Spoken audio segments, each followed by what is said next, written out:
ಟೂರ್ಬೋ ಇದು ಮಲಯಾಳಂನ ಸಿನಿಮಾ. ಈ ಸಿನಿಮಾಗೆ ನಮ್ಮ ಕನ್ನಡಕ್ಕೂ ಕೂಡ ಡಬ್ ಆಗ್ತಿದೆ. ಈ ಸಿನಿಮಾ ನಮ್ಮ ಕನ್ನಡದಲ್ಲಿ ಎಲ್ಲಿ ಸಿಗುತ್ತೆ, ಯಾವಾಗ ನೋಡ್ಬೋದು ಅನ್ನೋದನ್ನ ವಿಡಿಯೋನಲ್ಲಿ ತಿಳಿಸ್ಕೊಡ್ತೀನಿ. ಅದಕ್ಕಿಂತ ಮುಂಚೆ ನೀವೇನಾದ್ರೂ ನಮ್ಮ ಚಾನಲ್ಗೆ ಸಬ್ಸ್ಕ್ರೈಬ್ ಆಗಿಲ್ಲ ಅಂತ ಈಗಲೇ ಸಬ್ಸ್ಕ್ರೈಬ್ ಆಗಿ ಅಂತ ಕೇಳ್ಕೊತಾ ಬನ್ನಿ ಇವತ್ತಿನ ವಿಡಿಯೋನ ಶುರು ಮಾಡೋಣ.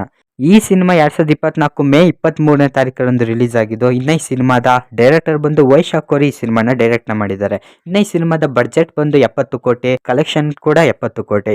ಇನ್ನು ಈ ಸಿನಿಮಾದ ಮೇನ್ ಕ್ಯಾರೆಕ್ಟರ್ಸ್ ಮಮ್ಮಟ್ ಅವರು ಈ ಸಿನಿಮಾದಲ್ಲಿ ಆಕ್ಟಿವ್ ಮಾಡಿದ್ದಾರೆ ಮತ್ತು ನಮ್ಮ ಕನ್ನಡ ಆಕ್ಟರ್ ರಾಜ್ವಿ ಶೆಟ್ಟಿ ಅವರು ಕೂಡ ಈ ಸಿನಿಮಾದಲ್ಲಿ ಆಕ್ಟಿವ್ ನ ಮಾಡಿದ್ದಾರೆ. ಇನ್ನು ಈ ಸಿನಿಮಾದ IMDb ರೇಟಿಂಗ್ ಬಂದು 6.5 ಔಟ್ ಆಫ್ 10. ಇನ್ನು ಈ ಸಿನಿಮಾ ಯಾವ OTT ನಲ್ಲಿ ರಿಲೀಸ್ ಆಗುತ್ತೆ, ಯಾವ್ಯಾವ ಭಾಷೆಗಳಲ್ಲಿ ರಿಲೀಸ್ ಆಗುತ್ತೆ ಅಂತ ಹೇಳೋದಾದ್ರೆ, ಈ ಸಿನಿಮಾ ಮುಂದಿನ ತಿಂಗಳು ಅಂದ್ರೆ ಈ ಸಿನಿಮಾ ಆಗಸ್ಟ್ 9ನೇ ತಾರೀಕರಂದು ಸೋನಿ ಲೀವ್ ನಲ್ಲಿ ರಿಲೀಸ್ ಆಗ್ತಿದೆ. ಸೋನಿ ಲೀವ್ ನಲ್ಲಿ ಯಾವ್ಯಾವ ಭಾಷೆಗಳಲ್ಲಿ ರಿಲೀಸ್ ಆಗ್ತಿದೆ ಅಂತ ಹೇಳೋದಾದ್ರೆ, ಈ ಸಿನಿಮಾ ಮಲಯಾಳಂ, ತಮಿಳ್, ತೆಲುಗು, ಹಿಂದಿ ಮತ್ತು ನಮ್ಮ ಕನ್ನಡ ಭಾಷೆಯಲ್ಲೂ ಕೂಡ ಸೋನಿ ಲೀವ್ ನಲ್ಲಿ ಆಗಸ್ಟ್ 9ನೇ ತಾರೀಕರಂದು ಸ್ಟ್ರೀಮಿಂಗ್ ಮಾಡ್ತಿದ್ದಾರೆ. ಇನ್ನು ನಿಮ್ಗೇನಾದ್ರೂ ಇವತ್ತಿನ ವಿಡಿಯೋ ಇಷ್ಟ ಆಗಿದೆ ನಮ್ಮ ಚಾನಲ್ನ ಸಬ್ಸ್ಕ್ರೈಬ್ ಆಗಿ ಅಂತ ಕೇಳ್ಕೊತಾ thank you for watching. Next update ವಿಡಿಯೋನಲ್ಲಿ ಸಿಗೋಣ.